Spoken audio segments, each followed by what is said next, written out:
tentang tahapan sintesis protein. Kira-kira kalian tahu nggak sih apa itu protein? Protein merupakan rantai panjang asam amino yang disintesis berdasarkan kode yang dibawa oleh informasi genetik berupa DNA. Kalian tahu nggak kalau ternyata protein dapat terbentuk dalam tubuh kita melalui proses yang namanya sintesis protein?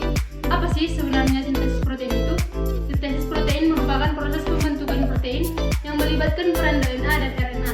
RNA sendiri adalah materi genetik yang basa nitrogennya terdiri dari adenin atau A, guanin atau G, sitosin atau C, dan urasil atau U. Secara sederhana, sintesis protein terdiri dari dua tahap, yaitu transkripsi dan translasi.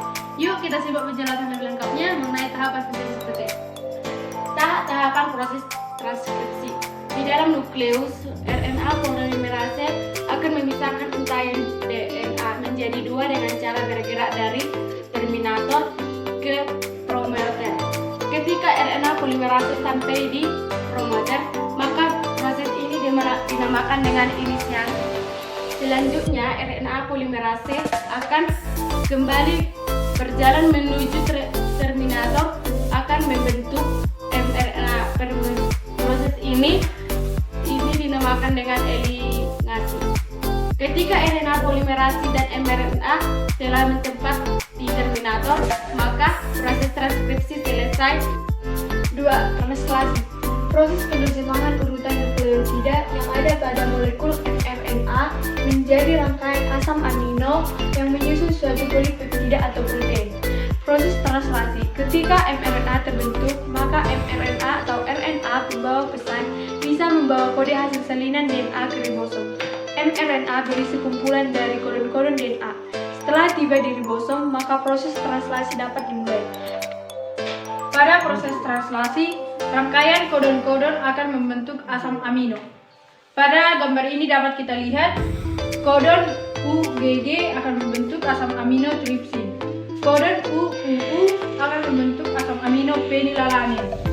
GGC akan membentuk asam amino glisin. UCA akan membentuk asam amino serin. Dapat juga kita lihat di contoh yang satu ini, AUG akan membentuk asam amino metionin atau kodon start. AGU akan membentuk asam amino serin. UUU akan membentuk asam amino fenilalanin. Dan UAG akan membentuk asam amino stop codon. Tahap pertama translasi adalah inisiasi. Pada tahap ini, kodon pertama mRNA yang bertemu dengan ribosom disebut kodon start. Kodon start ini adalah AUG. Tahap setelah inisiasi adalah elongasi. Pada tahap ini, kodon yang dibawa mRNA akan diterjemahkan menjadi asam amino. Setelah itu, masing-masing asam amino akan digabungkan oleh tRNA atau membawa asam amino untuk disusun menjadi protein. Gabungan dari asam amino tersebut akan membentuk rantai polipeptida. Proses translasi berakhir ketika salah satu kodon stop bertemu dengan ribosom. Kodon stop ada 3, yaitu UAA,